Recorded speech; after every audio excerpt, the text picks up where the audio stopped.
자, 어저께 우리 이견전 통해가지고 계속 세뇌당하듯이 가스라이팅 당한 문장이 있습니다. 이게 뭐였죠? 아는 것이 믿는 것. 아는 것이 믿는 것이다. 자, 그러면 아는 것이 믿는 것이기 때문에 오늘 이 오전에 우리가 나눌 이 말씀, 분별의 성령께서 분별의 영으로 이 땅 가운데 작용하신다, 나타나신다 하는 것은 굉장히 연관이 있는 이야기가 되는 것이죠. 자, 뭐 때문에 그러느냐? 여러분, 칼빈의 기독교 학문을 보면은 분별할 수 있는 것은 성도들만의 특권이다라고 그렇게 나와 있습니다. 아무나 분별할 수 있는 게 아니라 성도들만 할 수 있는 특권이다. 그러나 하나님을 알지 못하는 현명한 사람들도 있을까요? 하나님을 알지 못하시는 현명한 사람들, 우리는 그 최고봉을 누구라고 부릅니까? 철학자. 그죠? 자, 철학자들을 향해서 기독교 강요의 칼빈이 이렇게 이야기를 하는데, 여러분 같이 한번 읽어보시죠. 자, 그들은 마치 캄캄한 밤에 벌판을 지나는 나그네 같아서 순간적인 번개불로 멀리 또 넓게 보기는 하지만 그 빛은 아주 빨리 사라져 한 발자국도 떼기 전에 다시 캄캄한 흑암 속으로 빠져들기 되므로 결국 그러한 도움을 가지고서는 도저히 길을 찾을 수 없다. 게다가 철학자들의 글에는 여전히 진리의 물방울이 뿌려져 있기는 하지만 많은 기괴한 거짓말이 그것들을 더럽히고 있다. 자, 여기서 중요한 표현들이 있죠. 순간적인 번개불, 우연히 진리의 물방울이. 자, 이런 표현. 그러니까 똑똑하기 때문에 세상 살아갈 때 순간적인 번개불로 이 세상 이치를 잠깐은 알 수 있을지 모르겠습니다. 그리고 또 우연히 성경에 나오는 그 진리의 한 조각과 겹쳐져서 그 사람 말이 맞다 하고 느껴질 때가 있을지도 모르겠습니다. 그러나 그렇다고 그들이 절대적으로 옳을 수는 없는. 왜 그렇습니까? 분별할 수 있는 건 성도들의 특권이기 때문에. 자, 그 이유는 우리 어저께 들었던 것처럼 성도들은 알 수 있게 되었기 때문에 그렇습니다. 알 수 있게 됐다. 그래서 성경은 뭐라고 나오느냐? 맹인이었는데 눈을 뜨게 됐다라고 표현합니다. 자, 누가복음 16장 8절 말씀 읽겠습니다. 시작. 주인이 이 옳지 않은 청지기가 이를 지혜 있게 하였으므로 칭찬하였으니 이 세대 아들들이 자기 시대에 있어서는 빛의 아들들보다 더 지혜로움이니라. 이 말씀을 설명하는 것도 굉장히 좀 시간이 걸릴 텐데, 어쨌든 불의한 청지기가 참 불의한 방법으로 일 처리하는 걸 보고 그 주인이 칭찬했어요. 그래도 머리를 잘 굴리는구나 하고 칭찬했대요. 그러니까 이 세상의 사람들은 자기 만족과 그리고 또 자기 유익을 위해서 명확하게 머리를 잘 굴릴 수 있는 사람들입니다. 그러나 자기 지혜로 하나님을 영화롭게 한다거나 하나님의 기쁨이 된다거나 그렇게 할 수는 절대 없는 겁니다. 영적인 일에 대해서는 무지합니다. 그러니까 어떻게 보면 여러분이 주의하셔야 될 부분은 아는 것이 믿는 것으로 이어지긴 합니다. 그러나 이 사실을 여러분 전제하셔야 돼요. 내가 안다고 해서 그것을 믿는다라고 이렇게 등호를 매기셔서는 안 되죠. 아는 것이 곧 믿는 것이다. 아니요. 믿는 자는 무조건 아는 것을 전제로 해야 돼요. 그러면 여러분이 교리 공부 많이 하면 자연스럽게 믿음이 생기느냐? 그것도 아니에요. 여러분, 많은 신학교 교수들 중에 또는 목사님들 중에 거듭나지 않은 그냥 지식만 있는 자들 없을까요? 저는 있다고 생각할 수 있어요. 교회 다니는 사람들 교리 공부 많이 했는데 거듭나지 않은 사람들, 그냥 머리만 커가지고 아는 것이 많은 거. 그러면 아는 것이 곧 믿는 것이다 라고 할 수 있을까요? 거기에 중요한 내용이 빠졌어요. 어제 뭐라고 배웠습니까? 성령이 역사하셔야 돼요. 아는 것이 믿음이 되려면 성령께서 역사하셔야 될 명령입니다. 자, 고린도전서 2장 14절 말씀. 자, 시작. 육에 속한 사람은 하나님의 성령의 일들을 받지 아니하나니 이는 그것들이 그에게는 어리석게 보이며 또 그는 그것들을 알 수도 없나니 그러한 일은 영적으로 분별되기 때문이라. 분별되는 것은 뭐 때문에 가능하냐? 성령으로 거듭났기 때문에. 성령께서 아는 것과 믿는 것을 하나 되게 하시는 역할인 것이지, 내가 공부를 많이, 성령을 많이 공부했다고 해가지고 그것이 그 분량만큼 내가 믿음이 생긴다라고 등식을 매길 수가 없어요. 비록 저 같은 목사를 할지라도, 신학교의 대단한 신학교 교수님이 할지라도 성령으로 거듭나지 않으면 하나님 나라 볼 수 없어요. 또 바꿔서 여기 와니처럼 정말 이제 막 어린아이인데 우리 어른들보다 만약에 성령으로 거듭난 아이라면 말씀이 들리는 족족 어떻게 돼요? 그게 믿어지는 역사가 있게 돼요. 여러분, 우리 자녀들에게 이런 축복 있길 바랍니다. 말씀을 듣는 족족 그게 믿어지는 거예요. 말씀을 듣는 족족. 자, 여러분, 분별은 이렇게 성령으로 거듭난 신자들만, 성도들만의 몫인데, 유대교 종교 지도자들이 예수님으로부터 눈뜬 맹인을 불러다가 누가 이렇게 했느냐라고 했을 때 그 맹인이 뭐라고 했습니까? 자, 한번 볼까요? 자, 요한복음 9장 30절입니다. 자, 시작. 그 사람이 대답하여 이르되 이상하다. 이 사람이 내 눈을 뜨게 하였으되 당신들은 그가 어디서 왔는지 알지 못하는도다. 자, 그러니까 예수님도 계시고 눈뜬 사람도 있고 지금 거기 바리새인이나 종교 지도자들이 있어요. 이 삼자대면을 하는 중에 누가 이렇게 했느냐? 아니, 이상하다. 이 사람이 내 눈을 뜨게 한 거를 나도 알고 당신들도 알지 않나? 이걸 왜 또 나한테 묻느냐? 참 이상한 일이다. 자, 여러분, 알게 되고 그 알게 된 게 내 안에 믿어지는 사람은 그러지 못하는 사람들을 향해서 그 이상하다. 이게 안 믿어진단 말이냐? 이 사실을 모른단 말이냐 하고 이상하게 여기시는. 그러니까 신학적으로 잘 훈련된 사람, 신학 박사들도요, 정말 맹인이었던 사람의 그 분별력을 따라가지 못하는 거예요. 그 이유가 뭡니까? 성령이 그들 안에 없기 때문에. 성령만이 진리의 영이 되시고 분별의 주체가 되기 때문에 그렇습니다. 자, 오늘 제가 여러분들과 이 아침에 나누고 싶은 이 주제가 바로 분별의 주체가 성령 하나님이 되신다라는 이 사실을 우리는 같이 나누려고 합니다. 왜 그러냐?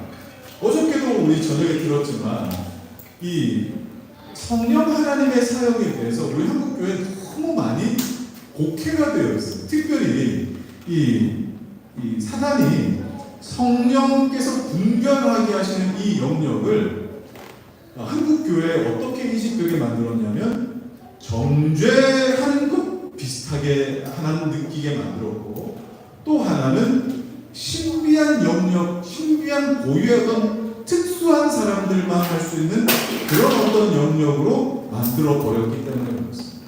자, 이 부분에 대해서 먼저 한번 살펴보시죠. 자, 여러분, 이 분별의 어떤 영역을 신비주의자들, 그러니까 이제 뭐 이게 특수한 사람, 특별한 사람만 갖는 은사다라고 해가지고 분별의 영을 나는 은사로 받았다라고 그렇게 하는 분들이 있습니다. 혹시 자기가 분별의 영을 받은 은사 중에 고린도전 12장 중에 나는 분별의 영을 받았다 없으세요? 한 명도 없으세요? 아니, 안 받고 뭐 하셨어요? 분별의 영? 네? 자, 분별의 영이 뭐겠습니까? 보통 분별의 영 하면 여러분 어떻게 느껴지십니까? 분별의 영. 분별의 영. 이 사람이 지금 무슨 생각을 하는가? 머리에 손만 대면, 네 생각이 지금 들려. 이 생각이 들려. 내 눈을 봐. 네 지금 속에 지금 뭔 생각하는지 내가 보여. 그래서 이걸 뭐라고? 분별의 영. 이게 지금 하나님 기뻐하시는 일인가 아닌가? 마치 구체도사처럼 이게 옳은가 저게 옳은가? 구체도사 참 모르구나. 여러분은 아세요? 혹시 부채도사? 지도자 무도사. 네? 지도자 무도사. 자, 근데 여러분 이렇게 누군가의 마음을 꿰뚫어 보게 하는 능력, 그리고 뭐 이게 옳은가 그른가 마치 이렇게 점치듯이 판별해주는 어떤 능력, 이런 거는요 너무나 미신적이고 너무나 이방 종교적이에요. 이걸 분별의 영으로 생각하고 있어요. 자, 그러면 이런 생각 드시지 않습니까? 고린도전 12장에 보면은 분명히 영 분별의 은사가 있는데, 그럼 그 영 분별은 뭡니까? 이렇게 물을 수도 있습니다. 한번 읽어보시죠. 자, 고린도전 12장 10절 시작. 어떤 사람에게는 능력하며 예언하며, 어떤 사람에게는 영들 분별하고, 다른 사람에게는 각종 방언 말하고, 어떤 사람에게는 방언들 통역함을 주시나니. 그렇죠. 각 사람마다 하나님 은사를 주시는데, 특별히 오늘 읽었던 이 말씀에는 영들 분별함의 은사를 주신다는 것이에요. 영 분별의 은사를 주신다. 이게 분별하는 거죠. 근데 여기서 분별함이라고 하는 것은 초자연적인 어떤 능력을 받아가지고 어떤 사람의 눈만 딱 쳐다봐도 어느 정도 존재감을 보이겠지. 그리고 또 손만 대도 그런 어떤 은사인 것인가 과연. 자, 요한 1서에는 이 부분에 대해서 영 분별이 무엇인지 정확하게 설명해 주고 있습니다. 여러분, 이 영 분별은요 그냥 초자연적인 어떤 그런 특별한 특수 기능이 아니라 성경에 기초한 철저한 객관적 판단을 뜻합니다. 철저한 객관적 판단. 자, 요한일서 4장 1절부터 3절 여러분 읽어주십시오. 시작. 사랑하는 자들아, 영을 다 믿지 말고 오직 영들이 하나님께 속하였나 분별하라. 많은 거짓 선지자가 세상에 나왔습니다. 이로써 너희가 하나님의 영을 알지니 곧 예수 그리스도께서 육체로 오신 것을 시인하는 영마다 하나님께 속한 것이요 예수를 시인하지 아니하는 영마다 하나님께 속한 것이 아니니 이것이 곧 적그리스도의 영이니라. 오리라 하는 말을 너희가 들었거니와 지금 벌써 세상에 있느니라. 자, 여러분, 영 분별을 이만큼 잘 설명해주는 말씀이 어디 있습니까? 요한은 영 분별을 뭐라고 그랬어요? 눈만 쳐다봐도 꿰뚫어보는 그런 게 영 분별이 아니라 뭐예요? 예수 그리스도께서 누가 하나님의 영에 속해 있는가 잘 분별을 해보아라. 근데 그 분별은 어떻게 한다고? 예수께서 육체로 오신 것을 시인하는 영마다 하나님께 속한 영들이, 아니면 예수를 시인하지 않으면 하나님께 속한 것이 아니다 라고 그렇게 가르쳐주고 있습니다. 그러니까 이건 뭡니까? 예수가 누구이신가? 예수를 주와 그리스도로 내가 알 수 있는가?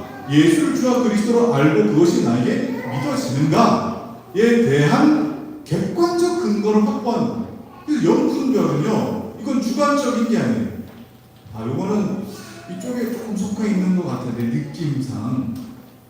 기도를 해보니까 약간 밝은 색보다 까만색 같은 게 보여. 그러니까 그쪽이 아니야.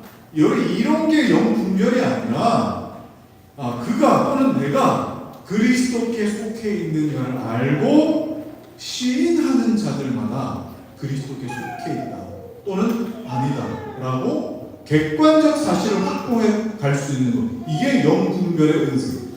자, 그럼 다시 한번 묻겠습니다. 나는 영 분별의 은사를 받았다. 한번 손 들어보세요. 그죠? 아까보다 생겼죠? 왜 그렇습니까? 나는 객관적 근거를 가지고 있거든요. 여러분, 신앙은 물론 하나님께서 주관적인 감정을 느끼기도 하시고 경험도 갖게 하시지만 어떤 것 위에, 예수 그리스도의 터 위에, 사도와 선지자들의 기도 위에 라고 하는 객관적 사실을 근거로 세워지는 거예요. 이런 것도 없이 그냥 내 느낌에 조금 피부에 뭔가를 봤어, 이런 게 아니에요. 그런데 거짓 예언이다 또는 뭐 미혹의 예언이다, 이런 것들은 자꾸 이 분별에 대해서 어떻게 생각합니까? 자꾸 예언하게 하는, 그다음 뭐 기적 일으키고 또 그렇게 행하는 사람에게 종속되게 만듭니다. 그런데 영분별 은사를 여러분은 어떻게 이해하고 계시는가? 무슨 건강검진 하듯이 나는 지금 안 보이는데 이 사람은 나를 잘 검진해 줄 수 있을 것 같아. 건강검진하듯이 영분별을 우리가 그렇게 생각을 한다면, 만약에 제가 여러분에게 지영아 너는 이제 아빠 지금 기타를 쳐야 될 것 같아. 목사님 꿈에서 봤어. 너 이제 오늘부터 축구하지 말고 기타 쳐야 돼. 그러면 주영이 마음이 좋겠어요? 기타 치기 싫은데 축구하고 싶은데. 그러면 여러분 지영이가 그 이후로 성경을 보겠습니까? 목사님이 뭐라고 하시는가, 또 나에게 뭐라고 말씀하시는가, 그것만 듣고 싶어하지 성경을 보겠느냐? 여러분 절대 그렇지 않습니다. 자, 여러분 한편 이런 것과는 전혀 반대의 내용이 또 있기도 합니다. 분명히 객관적 근거를 가지고 이것이 하나님께 속했는가 아닌가를 분별하는 것이 성도에게만 주어지는 특권이라고 했어요. 자, 그런데 이 특권을 마치 왜 판단해? 네가 뭔데 판단해? 라고 다른 사람들이 또 정죄하지만 정죄하는 행위처럼 그렇게 보기도 한다.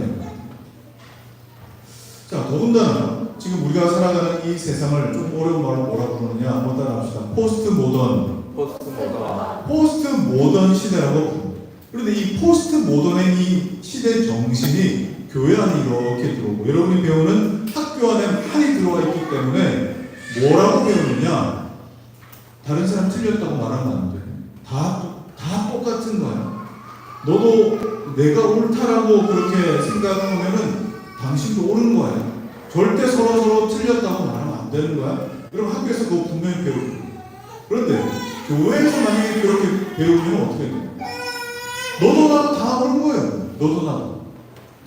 자, 존 메건 목사님 진리전쟁이라고 하는 책에서 이런 이 일들에 대해서 굉장히 명쾌하게 써놓으셨습니다. 한번 읽읍시다. 시작. 포스트 모던에서는 영적, 도덕적 혹은 윤리적인 문제에 관하여 강한 목소리를 내면 흥미가 떨어지는 일이라고 생각합니다. 그렇다 보니 사람들은 자신들이 아무리 확신하는 것에 대해서도 최대한 유연한 태도를 보여야 한다고 생각합니다. 포스트 모더니즘에 의하면 어떤 것에 확실해진다는 것은 불가능합니다.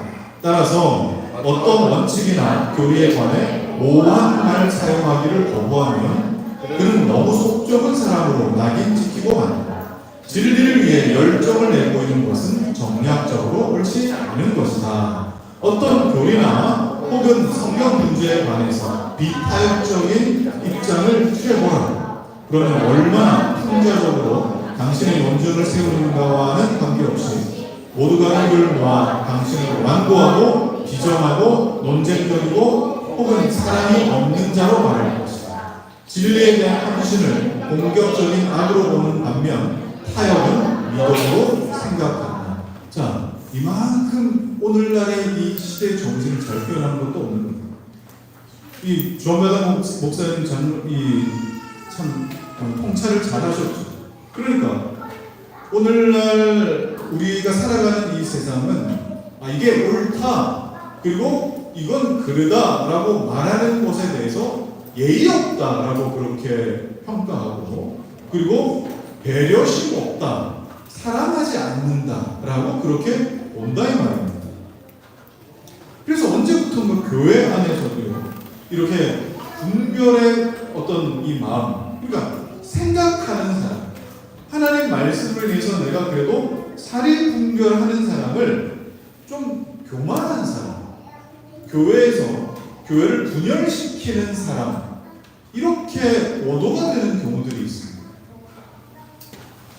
자, PC주의라고 제가 설교 시간에 한번 언급해드린 적이 있어요.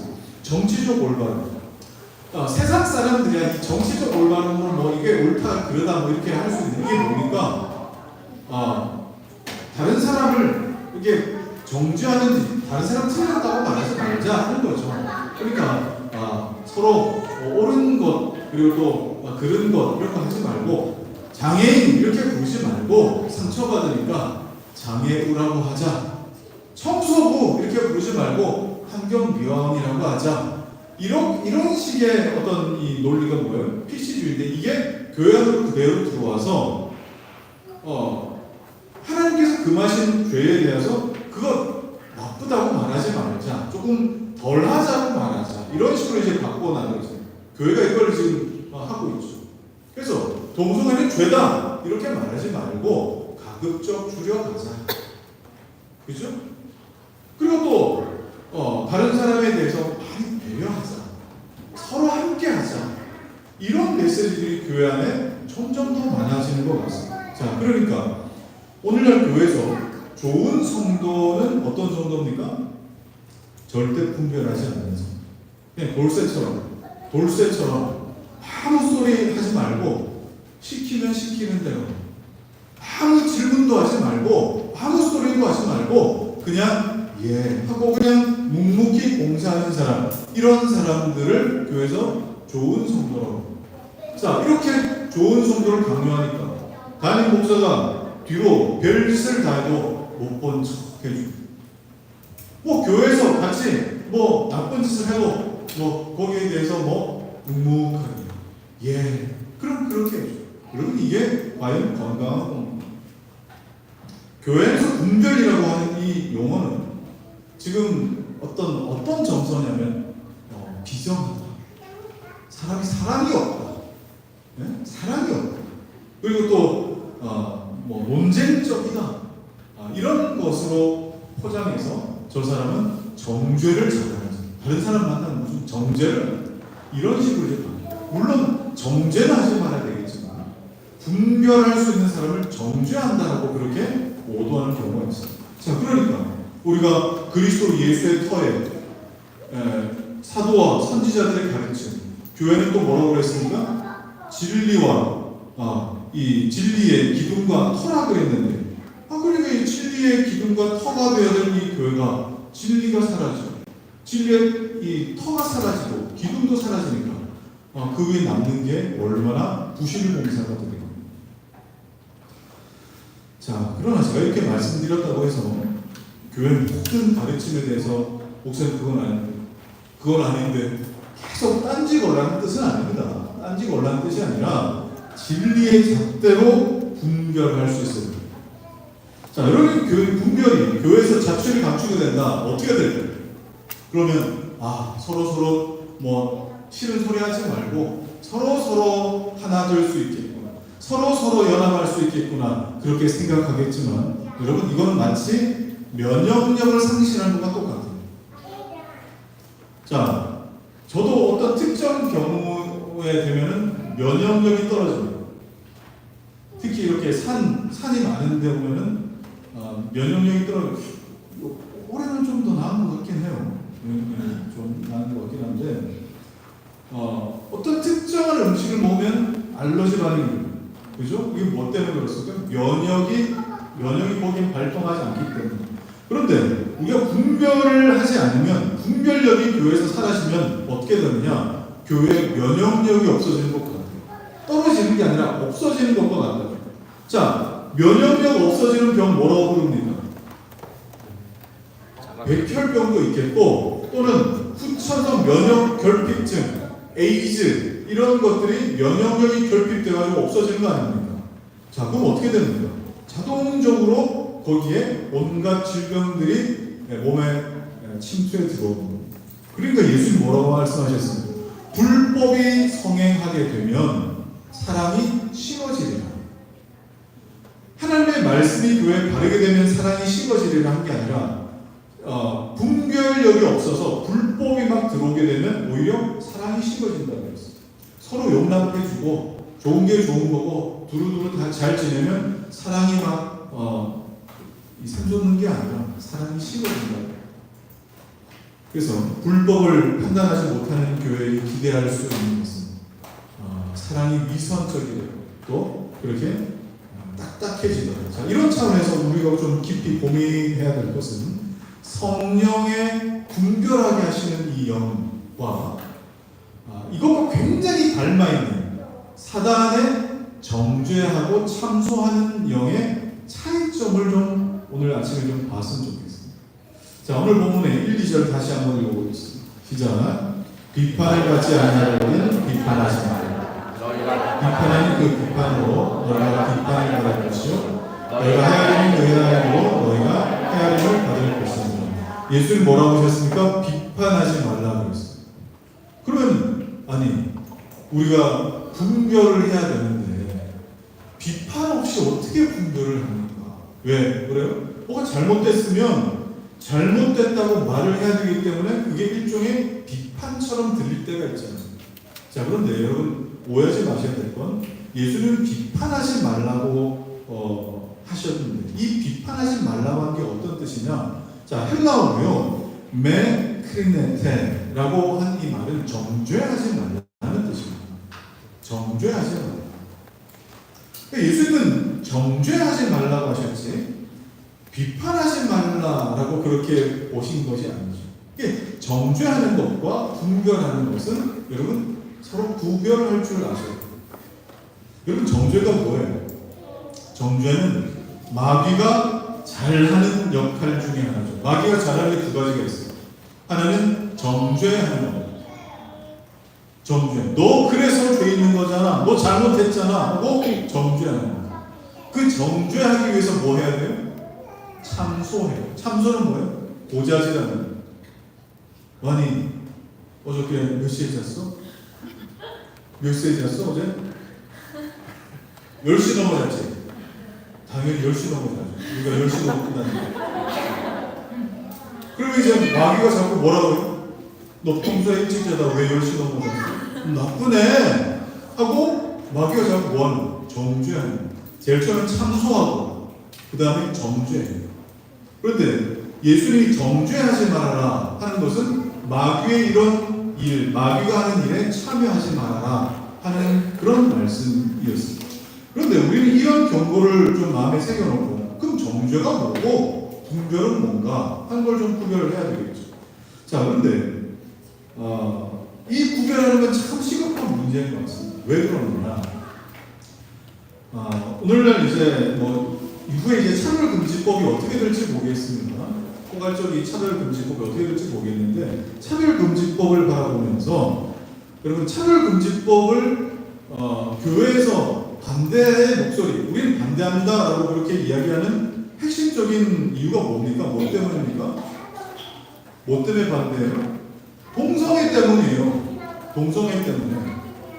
그래서 우리는 동성애라고 하는 것에 대해 그건 성경에서 금하고 있는 겁니다 하고 분별을 합니다. 그래서 그 부분에 대해서 우리는 인정할 수 없습니다 하고 분별을 합니다. 그런데 세상에서는 교회를 뭐라고 부릅니까? 동성애자들을 향한 교회가 정죄를 하고 있다라고 봅니다. 자, 잘 구분하셔야 돼요. 우리가 하나님 말씀하신 동성애에 대해 분별하는 것과 동성애자들을 정죄하는 것, 여러분 우리는 동성애자들을 정죄하지 않습니다. 그들도 여전히 예수 그리스도가 필요한 사람이라고 우리는 생각합니다. 그런데 세상에서는 교회가 뭐 하고 있다고 생각해요? 동성애자를 품지 못한다. 동성애자를 정죄한다. 라고 그렇게 생각합니다. 심지어 목사님들 중에도 그런 분들이 계세요. 교회가 동성애자들을 정죄하는 것이다. 차별금지법에 대해 이렇게 반대하는 것이다. 이렇게 말씀하시는 높은 뜻의 목사님이 계시죠. 근데 여러분 이건 전형적인 용어의 왜곡입니다. 용어의 왜곡. 우리는 죄를 미워하는 것이지 죄인을 미워하는 게 아닙니다. 교회가 진리의 기둥과 터가 되는 게 마땅한 거 아니겠어요? 성경을 근거하는 것. 교회가 만약 이걸 분별하는 기능을 잃어버린다면 교회 안에는 세상의 많은 것들이 어떻게 해요? 그거 왜 정죄하느냐 하면서 홍수처럼 밀려들 것이 분명합니다. 그래서 이 정죄로 분별을 정죄로 왜곡하는 이 일이야말로 진리를 파괴하는 교묘한 논리가 방법이 되죠 하는 것을 우리는 좀 기억해요. 자, 이제 우리는 정죄의 영과 분별의 영을 판별하는 중요한 시금석을 한번 보겠는데 3절부터 5절 다시 한번 읽겠습니다. 자, 시작. 어찌하여 형제의 눈 속에 있는 티는 보고 내 눈 속에 있는 들보는 깨닫지 못하느냐. 보라, 내 눈 속에 들보가 있는데 어찌하여 형제에게 말하기를 나로 내 눈 속에 있는 티를 빼게 하라 하겠느냐. 외식하는 자여, 먼저 내 눈 속에서 들보를 빼어라. 그 후에야 밝히고. 자, 우리가 집중해야 할 구절이 이 어느 절이냐? 그 후에야 밝히고 형제의 눈 속에서 티를 빼고. 그 후에야 빼고. 그러니까 그 전에 어떤 사전 작업이 있어야 된다는 뜻이겠죠. 자, 우리는 형제의 눈 속에서 티를 빼도록 부름 받았습니다. 티를 빼도록. 그런데 그 이전에 뭐 해야 됩니까? 내 눈에 들보를 깨달은 후에 밝히 보고 형제의 눈에서 티를 빼는 것입니다. 자, 여러분 그림 한번 보세요. 그림 여기 나와 보이는데, 네. 나중에 또 한번 보면 되죠. 자, 여러분 티 보이세요? 티. 자, 지금 여기 눈이 시퍼렇게 충혈이 돼가지고 지금 뭐 눈물이 막 뚝뚝 떨어지는데 눈물이랑 같이 저기 밑에 무슨 작은 먼지 같은 게 뚝 떨어져 나왔어. 저렇게 작은 건데 아무리 저렇게 작은 거라 해도 사람 눈에 들어가면은 눈물이 나고 막 따끌따끌하고 못 견디죠. 눈 뜨기가 힘들죠. 그래서 당시 거울도 잘 안 보이는 그때에 내 눈에 들어간 뭔가를 빼주려면 다른 사람이 어떻게 해줘야 돼? 네 눈에 티가 들어갔어. 지금 네 눈에 지금 뭐 있어? 하고 어떻게 해줘야 돼요? 말을 해줘야 돼. 그런데 이 말해주는 걸 너 왜 나 부끄럽게 만들어? 왜 다른 사람 다 있는 데서 내 눈에 뭐 들어갔다고 이렇게 말하는 거야? 너 나 정죄한 거야. 왜 나 부끄럽게 만들어? 이렇게 말하는 거야. 너 눈에 티 들어갔어. 내가 빼줄게. 자, 겉으로 보면 똑같아요. 요 그림을 겉으로 보면 둘이 똑같다는 거예요. 자, 그런데 의도가 다르죠. 목적이 다르죠. 그래서 우리가 여러분 다른 사람의 눈에 들어가 있는 티를 뺄 때에 제일 먼저 전제줘야 되는 것이 뭐라고 했습니까? 내가 우선 빼내야 될 것과 빼내지 말아야 할 것에 대해서 우리가 알아야 됩니다. 그보다 우선되어야 되는 것은 내가 먼저 내 눈에 있는 걸 벗겨내고 내가 밝히 볼 수 있는 사람이어야 된다라고 하는, 이게 밝히 보는 것이 우선이지 내가 당신 눈에 지금 뭐 들어갔다고 티를 빼줄게 하고 덤비는 것이 먼저가 되어서는 안 돼. 내가 먼저 밝히 봐요. 자, 그래서 이걸 분별하지 못하면 이 칼을 들고 있는 사람을 무조건 내 편의대로 뭐라고 봅니까? 칼을 들고 있으니까 나를 고쳐줄 의사인가 보다. 아니, 칼을 들고 있는 사람이 의사뿐이겠어요? 강도도요, 살인자도요, 칼을 들고 그렇게 다가올 때가 있잖아요. 그런데 이게 지금 분별하는 것인지 아니면 정죄하는 것인지 여기를 구별하지 못하면 이거 지금 나한테 나를 고쳐줄 의사로 나한테 다가오는 것인지 아니면 나를 찌를 살인자처럼 다가오는 것인지 전혀 구분을 못하는 것과 마찬가지인 것입니다. 그래서 어저께 우리가 양태론과 양자론을 배웠는데 양태론과 양자론 중에 뭐가 더 구분하기 힘들다고 그랬어요? 태론. 양태. 뭐 양자론도 나오고 뭐 양태론도 나오고. 자, 양자론은 어때요? 나는 예수다 이렇게 말하기 때문에 티가 확 난다. 근데 양태론은 이게 시대마다 성령이 역사하시는 방법이 다르대서 교회 안에서도 어떤 카리스마적인 어떤 모습으로 나타나는 부분이 있기 때문에 이게 구분하기가 힘들 때가 있어요. 그런데 분별하는 것과 정죄하는 것도 양태, 모양으로만 보면 되게 비슷해요. 이게 쌀떡인지 밀떡인지 먹어보지 않고는 잘 몰라. 겉으로 보면 비슷하니까. 이런 것과 비슷한 것입니다. 자, 근데 예수님은 분별하는 영과 정죄하는 영을 구분할 수 있는 중요한 부분을 가르쳐 주셨죠. 오늘 본문에서 어떻게 해요? 목적이 뭐냐? 의도가 뭐냐? 목적이 뭐냐? 의도가 뭐냐? 어떤 그 모습보다 그 티를 빼서 주겠다 하는 그 모습보다 의도가 뭐냐? 의도가. 자, 우리는 항상 여기에 초점을 좀 맞출 수 있어요. 이걸 안 하면은 항상 정죄하는 왜 나를 정죄하지? 하고 느낄 수가 있거든요. 자, 한번 보시죠. 마태복음 11장 6절 한번 읽을까요? 시작.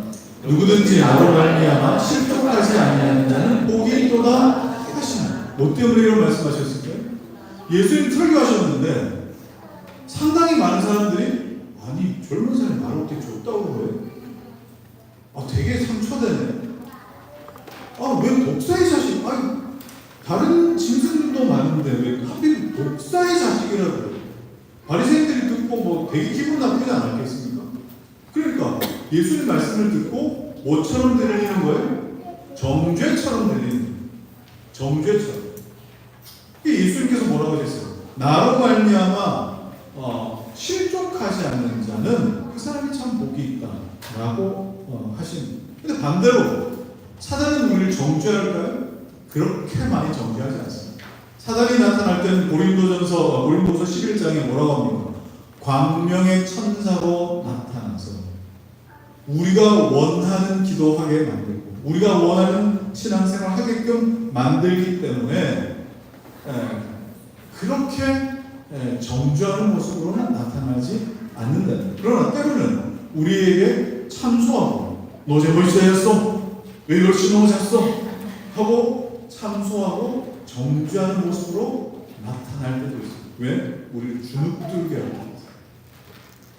자, 결론적으로 말한다면 한쪽은 미혹하는 목적을 가지고 그렇게 정죄하는 어떤 모습을 합니다. 한쪽은 예수 그리스도께로 향하게끔 하기 위해 분별하게끔 하시는 분입니다.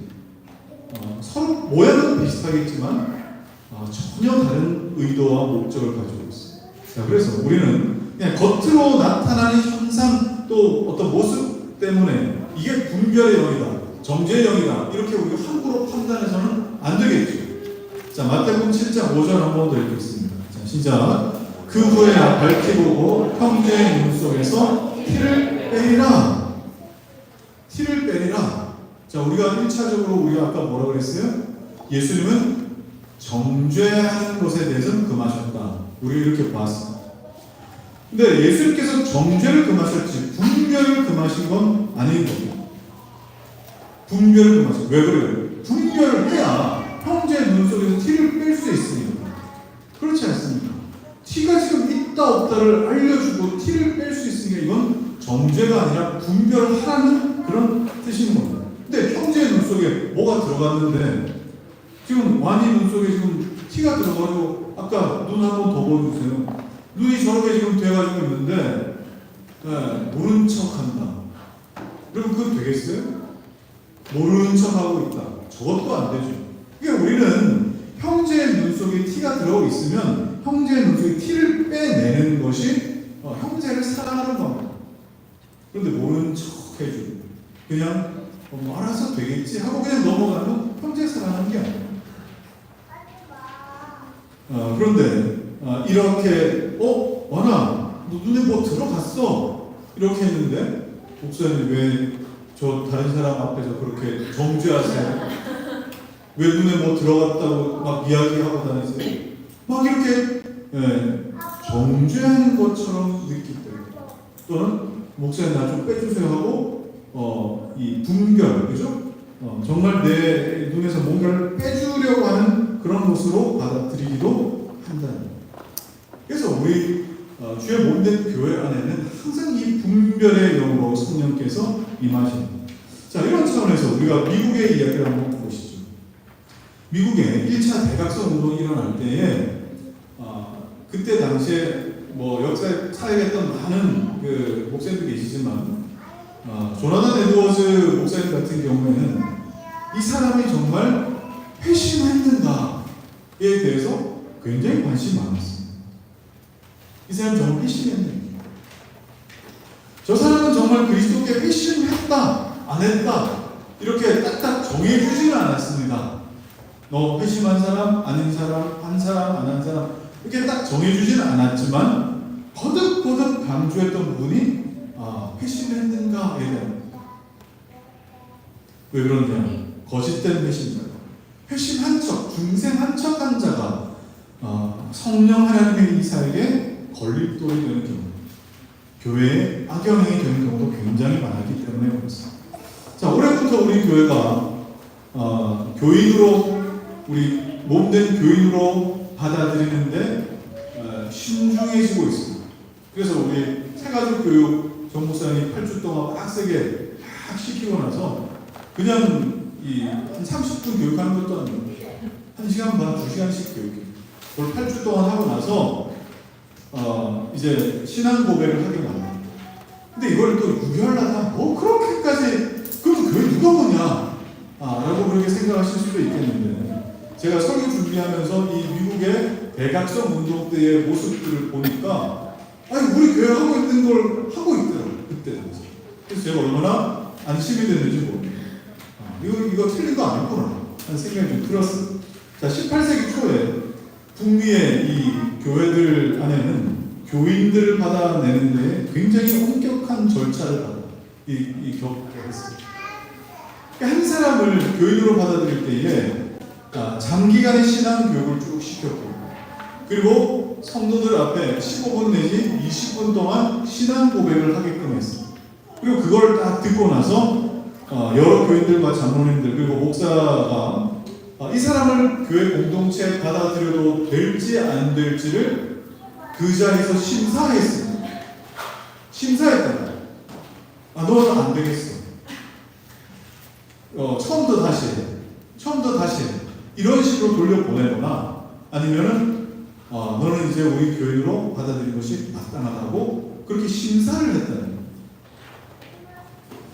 그래서 여러분 아무나 쉽게 공동체 일원으로 받지 않았습니다. 어제 정 목사님이 이제 이견 전사님 보여주신 그 그림대로 아무나 교회로 받지 않아요. 자, 이런 모습은요 18세기 여러 목사님들 그다음에 설교자들의 메시지 안에 또 들어있는데, 특별히 이런 메시지에는 성도들이 정말 회심했는가 안 했는가에 대한 여부에 대해 확인하는 내용이 있었는데, 특별히 강조했던 건 저 같은 목사들이 회심했는가 안 했는가에 대해 굉장히 강조를 많이 했어요. 왜 그렇습니까? 회심하지 않은 목회자들의 이 사역이 교회 밖에서 그냥 다니는 그런 사람들보다 훨씬 더 교회에 위험하기 때문에 그렇습니다. 자, 그러면 회심하지 않은 목회자가 교회 안에 많아지는 이유가 뭐겠습니까? 그거는 아무나 교회 일원으로 받아들였기 때문입니다. 그 아무나 중에 나중에 목회자가 되고 설교자가 되는 일들이 점점 더 누적되고 쌓이다 보니까 오늘날 회심의 경험도 없이 복음의 그 능력도 모른 채 설교하고 설교의 흉내를 내고 그리스도의 복음에 흉내를 내는 그런 일들도 있다. 이게 교회의 큰 위기로 초래합니다. 제가 인정할 수가 없습니다. 이 부분에 대해서. 뭐냐? 당시 조나단 에드워즈 목사님이 이 회심한 자와 회심하지 않은 자의 차이를 이렇게 딱 보았을 때, 회심한 자는 하나님 보실 때도 회심했고 성도들이 보기에도 딱 회심한 티가 난다. 그래서 가견적 회심자라고 했어요. 비저블 세인트라고 했어요. 그러니까 딱 눈에 보이기에도 회심한 티가 난다. 그래서 회심한 티가 안 나면은 뭐까지 안 시켰느냐? 당신 성찬 받지 마. 회심한 티가 안 나잖아. 하고 그렇게 했는데 저는 거기까지는 동의할 수는 없어요.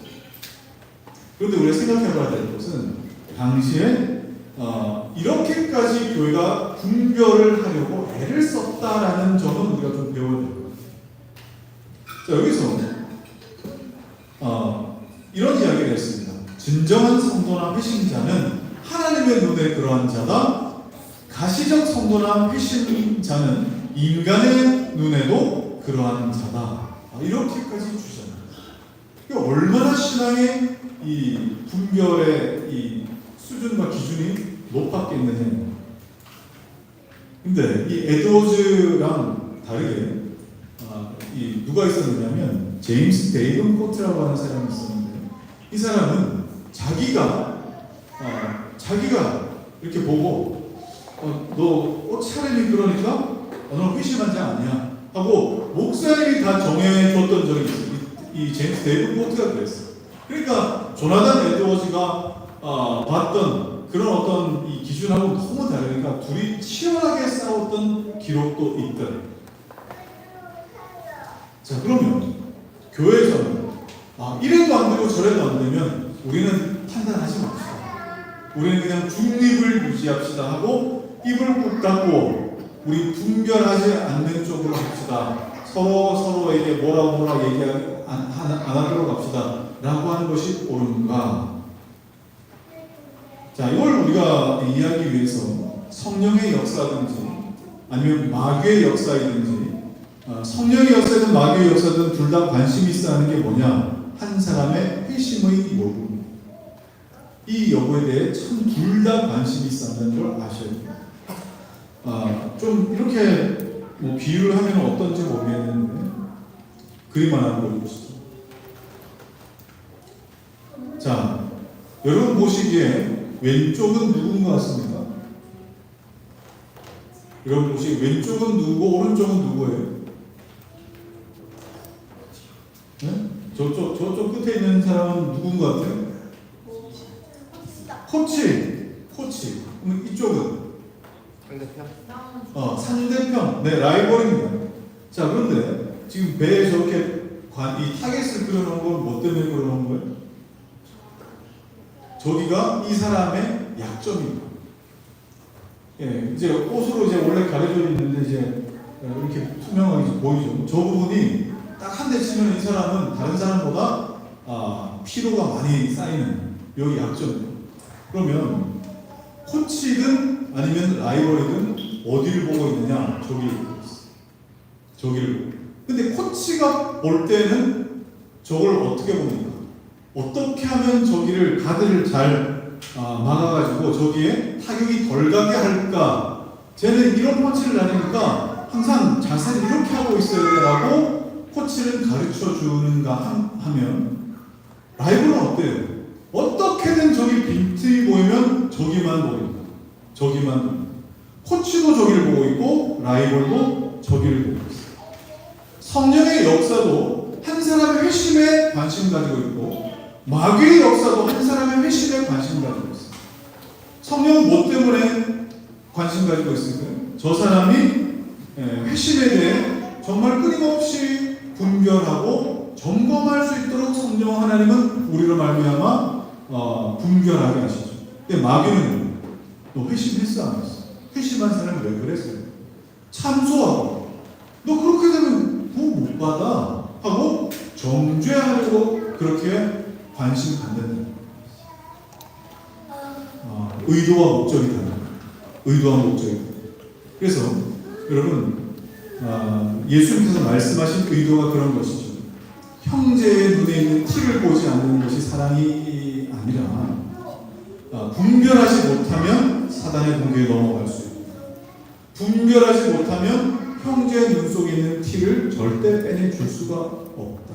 그렇기 때문에 형제를 죽이기 위해 티를 찾는 것인지 아니면 형제의 티를 빼주기 위해서 밝게 보려는 것인지, 그럼 그것이 참 중요하다. 자, 이제 제가 마지막으로 분별의 영과 정죄의 영이 가지고 있는 근본적인 차이를 세 가지를 통해 말씀드리겠습니다. 첫 번째, 자, 우리는요 다른 사람의 영을 판단하기 이전에, 그 사람이 어디에 속해 있나 판단하기 이전에 먼저 자기 눈에 들보를 볼 줄 알아야 됩니다. 자기 눈. 예수님 말씀하신 그대로죠, 그죠? 이건 성령의 역사가 아닌 불가능해요.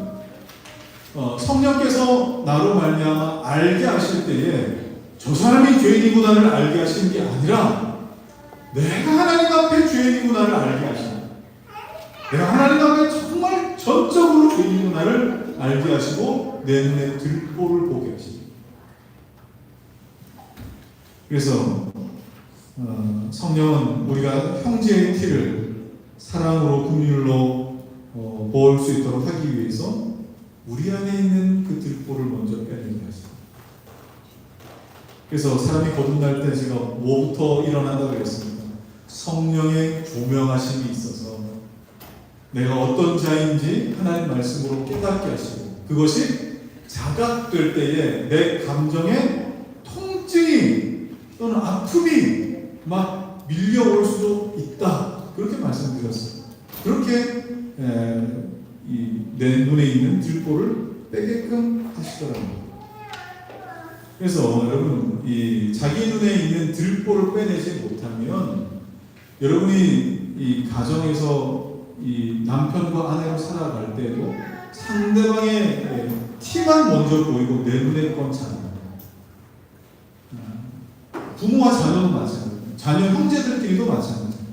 내 눈에 들보를 보지 못하고 형제의 눈 속에 있는 티를 현미경으로 쳐다보듯이 그렇게 되는 그것이 우리의 모습. 자, 두 번째, 분별하게 하시는 이 성령의 역사는요, 형제의 죄를 지적할 때에 그의 영혼을 진정으로 걱정하고 또 사랑하는 데서 나오더라. 아까 우리 살폈던 그 코치의 모습처럼 저는 어떻게 도와줄까 싶은 마음으로 그런 마음으로 분별하더라고요. 그런데 정죄의 영혼은 뭐예요? 그런 마음 없습니다. 어떻게 도와줄까 이런 거 없이 저걸 그냥 어떻게 까발려 가지고 저 영혼을 괴롭게 만들까, 여기에만 관심이 있어요. 이런 사람들의 특징은 죄는 지적하는데 그 죄로부터 벗어날 수 있는 길에 대해서 제시를 못해요. 죄는 지적하는데 복음을 제시를 안 하는 거예요. 십자가만 제시하고 어때요? 부활을 제시를 안 해요. 그러나 성령의 역사는 죄를 지적하는 것으로 그치지 않습니다. 죄인을 위해 기도하게 하시고 구체적인 방법을, 위로를, 격려를 함께 더불어 하십니다. 자, 세 번째, 우리는 정죄를 통해서 설교자의 노예가 되도록 하는 것, 그것이 있는가 한번 보셔야 됩니다. 설교를 듣고 설교자의 노예가 되는가, 아니면 분별을 통해서 그리스도를 붙들도록 하는가. 저도 설교하면서 강력하게 이야기할 때도 있고, 정몽사님도 그렇고, 이경준 사님도 그렇고, 설교자들이 강하게 이야기할 때가 있습니다. 자, 그러면 이게 자기 자신에게 죄를 지적하고 회개를 촉구하는 어떤 모습으로 나타나는데, 거짓 설교자의 특징이 뭐냐면, 죄를 지적하고 난 다음에 계속 정죄당하고 주눅 들어가지고 그 사람에게 불종하게끔 만드는 것. 이게 뭐예요? 이게 거짓 선지자들의 특징이죠. 그 사람을 추종하게끔 만드는 것. 그러나 여러분, 참된 선지자들도 회개를 촉구할 때가 있습니다. 당신 그렇게 되면 하나님 저주가 임한다라고 이야기할 때가 있습니다. 그러나 그렇게 끝나지 않죠. 반드시 예수 그리스도께 인도하게끔 해야 합니다.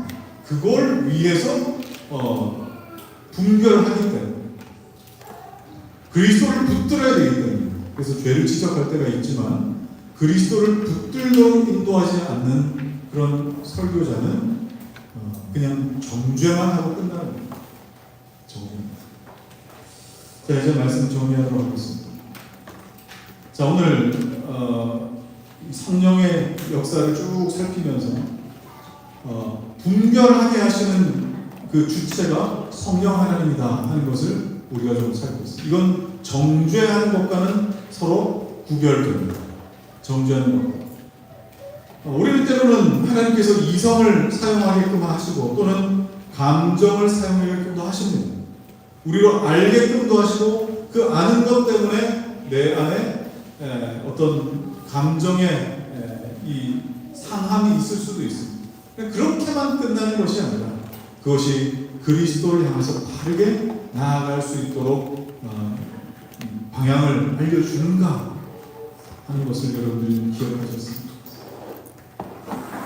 정말 바라기는 성령께서 우리 가운데 충만하셔서 우리가 정말 하나님의 영에 속해 있는 자인지 아닌지를 서로가 서로를 향해서 분별하게끔 만드는 좋은 동역자들이 되시고, 그냥 당신 긴 것 같아 아닌 것 같아 이런 식이 아니라 정말 이 사람을 그리스도께로 인도하기 위해서 내 마음을 그를 돕는 차원에서의 이 분별, 또 진리와 거짓을 분별해내는 이 분별이 우리 교회 안에 좀 가득했으면 좋겠습니다.